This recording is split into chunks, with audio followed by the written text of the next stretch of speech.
Bienvenidos, el día de hoy estamos en el podcast Windmakers. Es un podcast sobre restauraciones, historias de restauración donde vemos la divinidad influenciando nuestra humanidad, y el día de hoy es un privilegio poder tener con nosotros a Nancy Anguiano.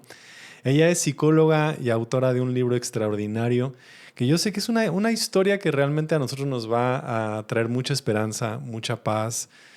Siento que va a ser muy liberador para todos los que estamos escuchando, los que estamos participando el día de hoy en el podcast.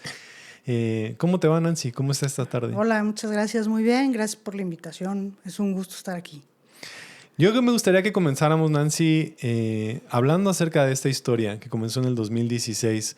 Tu libro nos va narrando cómo estás en una fiesta, la estás pasando muy bien, pero algo muy difícil comienza a ocurrir en tu vida. Sí, tuve una semana de celebración porque estaba celebrando mi cumpleaños y después de una semana empecé a tener un problema en el estómago. Y entonces tuve varios días que estuve devolviendo el estómago. Y bueno, finalmente me fui al doctor y aparentemente era un problema de la vesícula. Entonces pues ya me fui con un tratamiento de vacaciones. Regresé en enero y me seguía sintiendo mal, de hecho me empecé a sentir peor. Wow. Y pues se hace cuenta que ese malestar fue aumentando, ya no tanto del estómago, pero empecé a tener mucho cansancio, empecé a tener insomnio, empecé a tener mucha ansiedad, me empezó a dar como una depresión, me sentía muy mareada, me sentía muy mal, muy cansada. Y entonces, pues yo pensaba que era el tema de la vesícula. De hecho, fui con un gastroenterólogo, me revisaron el estómago, todo estaba bien y seguía mal y mal. Fui con un homeópata para ver si me podía ayudar con el tema de la vesícula. De hecho, el gastro me dijo que no necesitaba operarme la vesícula. Wow. Entonces, pues como que, pues qué raro, entonces, ¿qué Claro. tengo, no? Sí, sí. Y bueno, pasaron varios meses hasta que finalmente decidí buscar a mi hermano, que es doctor, para que me ayudara como a ver qué podía hacer. Y me llevó con un internista. Y entonces el internista me mandó a hacer un eco de la tiroides. Y ahí en el eco, cuando me estaba haciendo el radiólogo el estudio, pues me dijo que cuánto tiempo tenía con el tumor que tenía en la tiroides. Y pues yo no sabía que tenía un tumor. Entonces para mí fue así como un shock, como que ¿qué? Claro. ¿Cómo? ¿Cuál tumor? ¿Qué le pasa? Sí, sí. Y bueno, pues ya de ahí empezó toda una historia difícil, donde finalmente pues me hicieron una biopsia y resultó positivo a cáncer. Wow. Y bueno, de ahí pues empezó todo un proceso en mi vida muy difícil. Creo que una cosa que me afectó mucho, Gabriel, fue que ya tenía una especie de depresión química, porque la tiroides regula las emociones. Okay. Entonces, cuando no funciona bien tu tiroides, de hecho, te da depresión. Wow. Es algo Okay. que, de hecho, como psicólogos nosotros tenemos que, bueno, no nosotros, cuando nos apoyamos en un psiquiatra, el psiquiatra es una de las cosas que tiene que descartar siempre físicamente, que el paciente no tenga un problema en la tiroides. Wow. Y entonces con la depresión, pues empezó a ser como más difícil toda la situación. Entonces, básicamente en ese momento cuando te dicen que tienes cáncer, es el título de tu libro, pero ese momento, yo esta parte no lo había entendido. O sea, tú estás ya de por sí con una cierta depresión que viene, o no una depresión química, ¿no? Que está ocurriendo en tu cuerpo. Y al mismo tiempo la forma en que recibes la noticia es una forma pues un tanto fría, ¿no? Porque es como un radiólogo, no sé, estás supongo acostada y alguien te dice ¿desde cuánto tienes un tumor? ¿Y cuál tumor? ¿Dónde estaba? ¿Qué había pasado? ¿Qué son todas las emociones que suceden? Porque tú como psicóloga nos puedes explicar mejor que cuando una persona recibe un diagnóstico de cáncer, pues viene también con un momento traumático, un estrés también adicional. ¿Cuáles son todas las demás cosas que experimentaste al momento de recibir esa noticia? Bueno, cuando me doy cuenta que tengo el tumor, me dio muchísimo miedo. Y fue como el impacto, ¿no? La sorpresa. Obviamente de ahí tuve que esperar la biopsia. Pero en realidad fueron como, no recuerdo bien si fueron como 6 o 8 días terribles, ¿no? Porque pues, tenía todo, angustia, ansiedad, miedo, tristeza. Y la verdad es que me sentía tan mal físicamente que yo decía, pues va a ser muy probable que sea positivo. O sea, me siento muy mal. Aunque obviamente pues nunca pierdes la esperanza de que no sea, ¿no? Claro. Y entonces cuando finalmente yo fui por mi sobre con el patólogo, porque ya estaba yo muy desesperada por saber, entonces fui yo por el resultado y me fui con mi sobre manejando a casa de mi hermano, que no lo quise abrir en el carro, dije, no, hombre, aquí me voy a chocar. Claro. Sí, sí. Y entonces cuando se lo di a mi hermano y me lo leyó, pues hace cuenta que sentí como si me hubieran pegado con un marro en la cabeza, o sea, realmente así es, ¡pum! Y todo, confusión, miedo, mucha angustia, tristeza. ¿Qué voy a hacer? ¿Cómo lo voy a afrontar? Pues no sabes ni tienes idea de lo que viene. Y entonces es como, pues todo un cúmulo de emociones muy intenso, todos juntos. Y es difícil manejarlo. Sí. Sí, lo primero que me viene o lo que nos has escrito en el libro es que empezaste con muchas situaciones de miedos. Lo primero que uno enfrenta, obviamente tristeza adicional a la que ya estabas experimentando de una forma química que viene de depresión y también muchos pensamientos negativos que comienzan a venir. Sí. ¿Cómo? Yo creo que lo que más trabajo me costó para mí fue manejar los miedos y empecé a tener muchísimos miedos catastróficos, lo cual creo que nunca me había pasado en mi vida tan intensamente. Sí. Entonces, claro que lo primero que pensé es, pues me voy a morir. O sea, ¿qué onda? Sí, sí. Y después tenía muchos miedos catastróficos, como por ejemplo, haz de cuenta, muy continuamente pensaba, ¿y si nunca se me quita este cansancio? ¿Y si tengo que vivir así de cansada? ¡Qué horror! Sí. Y si entonces no puedo trabajar, claro. Y si no puedo trabajar, entonces ¿cómo voy a mantener mi vida o de dónde voy a comer? Y si no puedo comer, entonces voy a acabar en la calle. Y entonces así me venían como en una cascada continuamente pensamientos cada vez más catastróficos. Y me costó mucho trabajo poderlos manejar. O sea, tenía mucho miedo de... como yo vivo sola, yo decía, ¿y cómo me voy a operar y quién me va a cuidar? ¿Cómo le voy a hacer para organizarme con mis amigos para tener el cuidado desde el hospital, ¿no? Sí. Y luego en mi casa, ¿qué voy a hacer? Y mi negocio, tenía un negocio, ¿cómo voy a manejar mi negocio? ¿Y quién me va a ayudar? Y así. Y me gustaba mucho viajar, me gustaba mucho comer muchas cosas que no podía ya comer. Entonces eran estos pensamientos. Y mi mayor miedo era, más que morirme, en realidad, que sí me daba miedo morirme, mi mayor miedo era que se complicara, que tuviera una metástasis, que tuviera que pasar por un proceso muy complicado de quimioterapias. Eso era lo que me aterraba y obviamente me daba mucho miedo no quedar bien. O sea, me sentía tan mal que yo decía, vivir así, qué horror, qué horrible.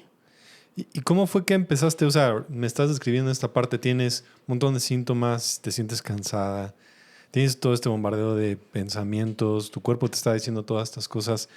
¿En qué momento pudiste comenzar ahora sí un cambio hacia restauración, hacia empezar a encontrar un poquitito más como de cambiar esta brújula? ¿Cómo fue ese cambio? Pues hice varias cosas. Ya estaba yendo yo a terapia, acababa yo de retomar mi proceso de terapia un tiempo antes. O sea, como que de alguna manera Dios pues ya sabía lo que iba a pasar. Sí. Y entonces regresé a mi terapia. Después de muchos años de haber dejado la terapia, regresé como 6 meses antes de esto. Sí. Entonces lo que hice fue tener una terapia una vez a la semana, donde podía ir trabajando mis miedos. Iba batallando con esto, pero lo iba empezando a manejar. Obviamente pues, soy una persona de fe, sin embargo tuve muchos momentos complicados en mi fe. Claro. Y lo que hice también fue poder hablar con algunas personas muy cercanas, como fueron mis hermanos y algunos de mis amigos más cercanos. Y entonces continuamente hablaba con ellos y me desahogaba, hablaba con ellos de mis miedos o lloraba. Sí. Y de alguna manera entonces me fui acompañando también emocionalmente con ellos. Personas que no me juzgaron, personas que entendían que estaba muy asustada. No lo abrí mucho en este punto porque tienes que buscar personas con mucha empatía. Sí. También, pues lo que hice fue obviamente hacer el afrontamiento con todo y miedo. O sea, pues ya ver qué tengo que hacer. Fui a buscar a mi cirujano.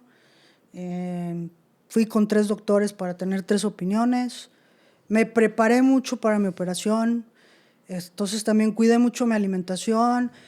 Me cuidé mucho de que no me diera una gripa. Hice todo lo que estaba en mis manos para poder hacer el afrontamiento. Sí. Entonces como que ahí poco a poco también empecé a tomar un antidepresivo. Entonces todo junto pues empezó a caminar, aún con todas las dificultades de esta como montaña rusa de emociones, Claro. ¿no? Porque definitivo nos narras en tu libro, nos vas contando que no solamente es un área, o sea, cuidaste tu alimentación, tu descanso, tus pensamientos, tus duelos, terapia, incluso también hasta algunas ciertas amistades se sentían también distanciadas, ¿no? También eso fue un reto grande. Sí. Yo creo que esto es yo lo entendí con el tiempo. O sea, creo que las personas, cuando tú les dices que tienes cáncer y que estás pasando por una situación así, pues no saben qué decirte y no saben qué hacer. Claro. Entonces, los que son muy cercanos se asustan mucho y entonces dicen cosas a veces muy imprudentes por amor. Sí. Y los que no son tan cercanos van a correr. Porque no es fácil el afrontamiento. Sí. Entonces, si no son muy cercanos, pues realmente no van a estar. Sí. Porque pues no está fácil para nadie. Y los muy cercanos se quedan, pero se quedan con muchas dificultades también emocionales. Entonces, pues creo que es parte también de la vida y de aprender como con quién acompañarte y en dónde sembrar tu tiempo y tu amor y tu energía, y a lo mejor hay personas que puedes tenerlas más lejanas, ¿no? Sí. Sí, sí, eso creo que es muy, muy, muy importante en esto que nos cuentas, porque la restauración vino a cambiar otra vez tu estado emocional, tu estado de amistades, tu estado con un montón de personas, incluso también creo que el trabajo, negocios, cómo administrabas tu tiempo, dónde estabas, o sea, esto vino a cambiar tu mundo totalmente. Así es. No fue nada más como uno que hubo duelos, hubo muchas de las cosas que nos cuentas. Y algo que me llama mucho la atención en el libro es que tocas un tema acerca de perdón, que tal vez para muchos dirías, bueno, ¿qué tiene que ver el perdón con el cáncer? ¿No? O sea, ¿eso qué tiene que ver? ¿Por qué estaría...? Y también cuentas, ¿no? De gente que te dijo, tienes cáncer porque no has perdonado, Así ¿no? es. O sea, echarte culpa del mismo dolor. Entonces tienes ahora que lidiar con la culpa y los comentarios. Pero ¿por qué? ¿Qué es esta parte del perdón y qué rol tuvo el perdón en este proceso de restauración? Bueno, creo que en realidad, o sea, creo que en mi vida personal es un trabajo que ya había hecho yo antes. Sí. Sin embargo, creo que es parte de mi historia, tal vez más que en relación al cáncer de mi vida, de mi historia. Sí. Creo finalmente que cuando una persona enfrenta este diagnóstico, pues obviamente no sabes si vas a vivir o no. O sea, nadie tenemos la certeza de que vas a poder vencer la enfermedad. De hecho, por eso te asustas tanto, porque sabes que es una enfermedad mortal. Sí. O sea, sabes que te puede matar. Entonces creo que es como una invitación a las personas a poder reflexionar sobre su vida. O sea, como finalmente lo más valioso que tenemos, pienso yo, que son nuestras relaciones humanas. O sea, el tesoro para mí más grande de la vida es con quién conectas y a quién amas. Eso es lo que realmente tienes. Todo lo demás va y viene. Sí. Y creo que en ese sentido, cuando perdonamos, pues, tenemos sanidad emocional. Sí. O sea, no creo que esté necesariamente ligado a que seas sanado del cáncer. Sin embargo, creo que este es un libro que trata de dar habilidades de sanidad en general. Totalmente. No solo hacia el cáncer. Sí. Entonces creo que el perdón es una herramienta básica. Yo te lo puedo decir como terapeuta. Como terapeuta yo veo a mis pacientes cómo batallan con el tema del rencor, el resentimiento y la falta de perdón. y cómo eso podría hacer una gran diferencia en sus procesos para avanzar en sus relaciones personales. Y es parte de lo que yo trabajo con ellos, ¿no? Sí. Y que ahora te tocó como trabajarlo también junto contigo. Sí, también. Esto. Porque creo que ese es lo que yo quiero decir de este libro, es que independientemente de que alguien esté pasando por una situación difícil como un diagnóstico de cáncer o posiblemente alguien cercano a ellos, este libro honestamente creo que sirve para todos, para una restauración completa en nuestra vida. Porque creo que estos 2 capítulos que hablas acerca del perdón son una invitación nuevamente a sanar nuestro lado emocional. Así es. O sea, esta noticia vino también a exigir o a demandar una sanidad también de volver a reconectarte con ese amor que ya estaba a tu alrededor. Y eso fue lo que a mí me inspiró mucho, porque sin duda cuando tenemos estas heridas de falta de perdón, las vamos llevando y nos van como que también cambiando en cómo reaccionamos. Entonces, al sanar ese perdón nos hace ser mucho más ligeros, mucho más agradecidos. Nos ponemos a cuenta con nuestro pasado, con el tiempo. Sí. Yo veía que ahí como que mucho tenía que ver también con valorar las relaciones y decir, bueno, me quedan 3, 4, quiero estar bien con todas, ¿no? Por lo menos de mi parte, estar bien con las relaciones que me rodean. Y eso estuvo es muy, muy hermoso, esa oportunidad realmente de perdonar. Y hablas acerca de perdón en tu familia, cosas también de rencor, con tu mamá, con tu papá. Digo, no vamos a decir más porque sí me gustaría que lean el libro, ¿no? Porque esa parte realmente sí nos invita. No solo era el perdón de tu presente, de las relaciones, sino desde tu niñez, ¿no? Así todo es. ese proceso de sanidad, ¿no? Y también una cosa más que yo veía y que me gustaría que nos pudieras enseñar también, Nancy, es cómo podemos lidiar con ese miedo. Porque sin duda hay una parte como muy, muy normal de tener miedo cuando te dicen que tienes cáncer. O sea, es una reacción normal. Pero también hablas ya de la parte como normal y de la parte que también es mucho más... Como desde la ansiedad. Desde la ansiedad que ya no es tan útil, ¿no? ¿Cómo podemos diferenciar entre esas dos cosas? Y cómo lidiar con lo que es real. O sea, tengo miedo porque no me lo estoy inventando, ¿no? O sea, esto sí sería normal, claro, el sentirlo, ¿no? Claro. Entonces, ¿cómo manejo esas dos cosas que tal vez pudieran ser ya de ansiedad, que ya nuestra mente nos está dando todas estas partes catastróficas en nuestro pensamiento? ¿Cómo diferenciamos entre las dos? Mira, una de las, como de los tips o de las claves es poder diferenciar primero si la amenaza es real o es imaginaria. Claro. Si es real, el miedo te va a servir para afrontarlo y para protegerte. Sí. Entonces, cuando una amenaza es real y el miedo es real, el miedo es útil. Es un sentimiento útil. Es desagradable, pero es útil. O sea, ¿me quieres decir, Nancy, que yo puedo usar el miedo para algo útil? Claro, para protegerte. Sí, sí. Para protegerte, para proteger a tus hijos, proteger a tu familia, proteger tu trabajo, proteger tu casa. Pero sin que me destruya, Sin ¿no? que te destruya. Claro. Es un motor para protegerte. Es un motor para moverte, para buscar la solución o hacer el afrontamiento. Entonces, yo tuve que hacer muchos afrontamientos con todo y el miedo, porque el miedo no se iba a ir. Sí. O sea, tuve que estar yo 3 días en el hospital, en un cuarto lleno, en un cuarto que tiene paredes de plomo para tomar mi radiación sola. No puede entrar nadie porque los puedes radiar. Claro. Y entonces, ¿y si me siento mal? Wow. ¿Qué? Sí. ¿Y qué voy a sentir? Pues sabrá Dios.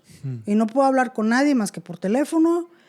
Y pues ni modo que llegues así bien a gusto y bien cool. Pues no. O sea, yo iba asustada.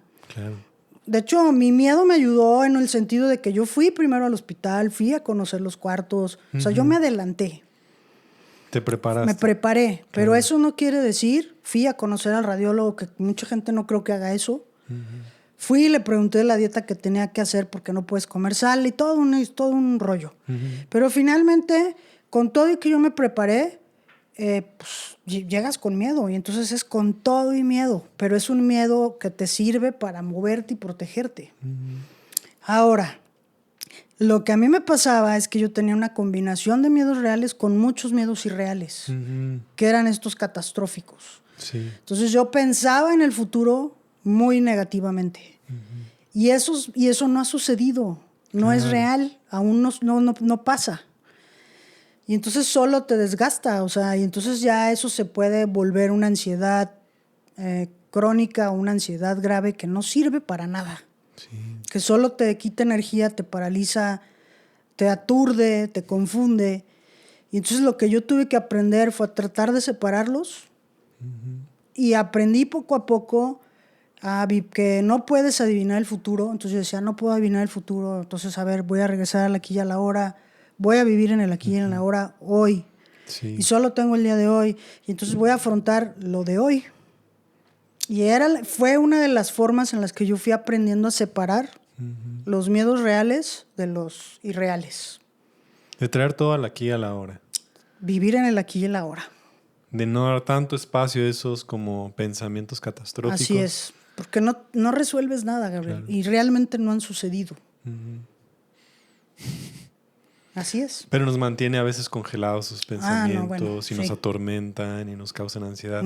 Porque hubieras tenido, o sea, la parte es complicada. Tienes la depresión, el diagnóstico, la ansiedad, la soledad, ¿no? Estar ahí todos esos días ahí guardados ha sido muy complicado. Y me encanta porque en el libro vas hablando acerca de eso, ¿no? Los pensamientos, estas distorsiones cognitivas que se empiezan a generar, nos hablas de cómo enfrentar el miedo y nos llevas hacia el final del libro a un par de conclusiones muy interesantes. Y quiero tocar acerca de una de ellas, que es cómo podríamos nosotros acompañar a alguien. Si tenemos nosotros un amigo, un familiar, nos comentaste que obviamente hay personas que no te acompañaron bien, algunos sí estuvieron, otros no estuvieron. Todos a veces hemos sido un poco torpes también en acompañar a otras personas que pasan situaciones difíciles. Pero ¿qué serían algunas recomendaciones que nos puedes dar a aquellos que tenemos amigos o familiares que están pasando por este diagnóstico de cáncer? Yo creo que son varias cosas. Una es que si no sabes qué decir, mejor digas no sé qué decirte, pero aquí estoy. A tratar de decir frases como con este positivismo tóxico, de échale ganas, todo va a estar bien, vas a salir bien. No sabemos si vas a salir bien. Claro. No, o sea, decirle a una persona, vas a estar bien, híjales, pues, ¿quién sabe? Entonces tal vez es como más desde la empatía, de decir, no sé qué decirte, pero aquí estoy. Preguntarle a la persona qué necesitas. Y tratar a lo mejor de darle ideas. O sea, como, oye, ¿qué necesitas? ¿Quieres que te traiga el súper? ¿Quieres que te acompañe al doctor? ¿Quieres que te lleve al hospital? ¿Quieres que me vengan a estar aquí un rato contigo en tu casa? Y si quieres no hablamos. Aquí nada más me siento al lado tuyo, no tenemos que platicar. Sí. Porque muchas veces el paciente no tiene ganas de hablar con nadie. O estás muy enojado, o estás muy cansado, o estás muy frustrado. Y entonces es como ir tratando de ir acompañando al paciente en su ritmo. Sí. Y algo que también creo que es muy importante es no regañarlo. Sí, no. O sea, a veces no come porque no tiene hambre, porque realmente no tiene hambre, pero no tienes hambre porque te estás estás peleando con no morirte. Sí. No es porque no quieras comer. Claro. Entonces es complicado, pues. O sea, creo que aquí es mucho de ir llevando un acompañamiento. No tomarte personal nada del paciente. Cuando el paciente está enojado, te puede llegar a insultar, te puede llegar a decir cosas horribles. No tomarlo personal.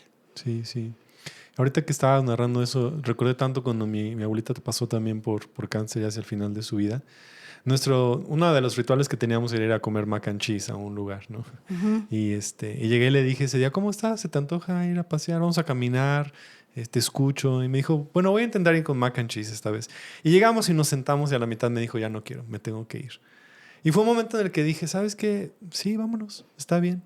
O sea, no tenemos que hacer esto, más lo que quiero es estar contigo y acompañarte. Y creo que nuestra presencia es lo más importante. El hecho de estar con alguien en ese momento y estar presente y escuchar. Yo diría, oye, te escucho, saca todo, dime todo lo que está pasando, te escucho sin juzgarte, sin culparte, simplemente para dar esa oportunidad. Y creo que a veces sí somos bien torpes en lo que hacemos y decimos.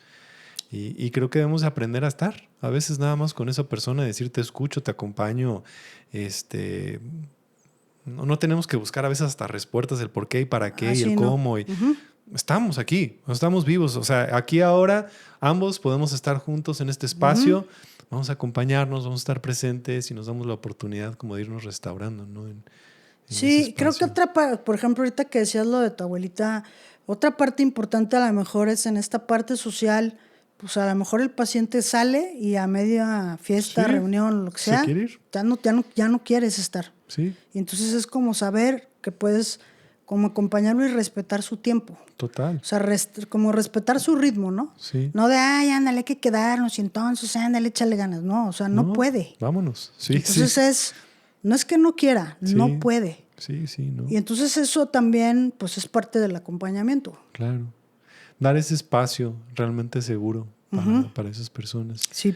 Y por último, Nancy, ¿qué rol entonces tuvo tu fe en todo esto? Sé que pasó a través de crisis, obviamente. Ujú. Sé que pasó a través de retos. Sé que, o sea, lo usamos a veces de una forma como un poco cliché. Nuestra fe está siendo probada. Yo pienso que está siendo probada todos los días. Ujú. De alguna forma u otra, Claro. a veces está siendo probada con cosas muy sencillas. Pero en este proceso, ¿cómo es que tu fe ¿no? la encontraste, la perdiste, la volviste a tirar, la volviste a encontrar? ¿Qué pasó? Mira, yo creo que me pasaron varias cosas. Por un lado, pues es muy pacificador saber que cuando crees en Dios, crees en Jesús, pues tienes la vida eterna, ¿no? Sí. Entonces, en ese sentido, tenía yo mucha paz. O sea, decía, pues si me muero, pues ya sé a dónde voy y tengo la certeza de que voy a estar con Dios. En ese sentido me ayudó mucho mi fe.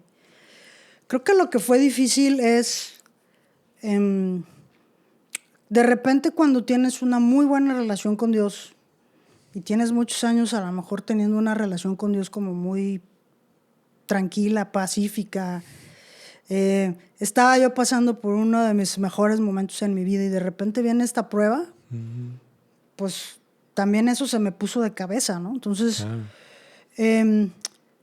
claro que siempre te preguntas por qué yo. Pues es imposible que una persona no piense, creo yo, ¿por qué a mí? Y creo que dentro de las cosas que aprendí es que, y como, ¿por qué no? Claro. Pues sí, también se vale. Claro. Y creo que yo siempre he tenido una relación muy sincera con Dios. O sea, siempre he sido una persona muy transparente. De hecho, así soy en general. Y creo que pasé por muchas etapas. Una etapa en donde yo sentí como que Dios se quedó callado y no me decía nada. Nada. O sea, no sabía qué iba a pasar. Tenía mucha incertidumbre con el resultado. Lo platico en el libro porque tuve mi primer rastreo, fue positivo. Entonces tuve que esperarme casi 2 años Sí. para tener un resultado negativo. Y pues ya haz de cuenta que Dios se quedó callado. De tener esta relación tan cercana y tan cotidiana. Entonces pasé, de repente me sentí abandonada, aunque yo sabía que no estaba, yo sabía en mi mente que Dios estaba ahí, pues no sentía que estaba ahí. Pero obviamente la fe no es de sentir, sino de creer. Sin embargo, es horrible. Totalmente. Es horrible no sentir que Dios está ahí. También sé que tengo la creencia y la fe. Yo sabía y creo que Dios puede, o sea, Dios tiene el poder de desbaratar el tumor en un segundo. O sea, creo que si alguien ora por ti y Dios quiere sanarte, lo puede hacer. Sí. Sin embargo, también yo sabía que de alguna manera Dios me iba a pasar por un proceso y tenía un propósito. Y entonces en ese camino, pues viví muchas cosas, fui experimentando muchas cosas. Me apoyé mucho en mis amigos que tienen fe. Me ayudaron a sostenerme en los momentos difíciles. Y finalmente puedo decirte que, pues que Dios ha sido muy misericordioso conmigo porque no todo el mundo sale adelante de esto. Sí. Y aún si no lo hubiera salido, pienso que Dios es misericordioso. Sí. Sin embargo, pues creo que estuvo ahí de muchas formas. Tal vez en algunas ocasiones yo no lo vi o no lo pude experimentar. Pero finalmente, pues esto es mucho más fácil vivirlo cuando tienes a Dios en tu vida que cuando no lo tienes. Claro. Creo que así es. Sí. Muchas gracias, Nancy. Gracias por contarnos tu historia, gracias por abrir tu corazón, por ser vulnerable. Y yo creo que este libro todos lo necesitamos leer. Sí, Espero que así sea. Nos pone a pensar en nuestros miedos, en nuestros duelos, en nuestros lutos, en los procesos, en perdón. Nos pone a pensar mucho en muchas áreas de nuestra vida que necesitan ser restauradas y sanadas, en valorar la misma vida que tenemos, que eso es un regalo de estar agradecidos. Y yo quiero agradecerte mucho por la oportunidad de platicar. Si alguien quisiera contactarte, ¿cómo lo podemos hacer? Bueno, trabajo yo en la Clínica Rosati, entonces puede ser a través de Clínica Rosati, puede ser también a través de mis redes personales. Mi Instagram es terapia-nancy-anguiano. Y bueno, el libro lo pueden encontrar en Amazon. Está de manera digital y en pasta blanda. Entonces ahí está disponible. Yo sí les quiero invitar a todos a que vayan a Amazon. Van a encontrar la información en enlaces en la descripción de este episodio. Y la verdad, muchas gracias, Nancy. Muchas gracias a ti por la invitación.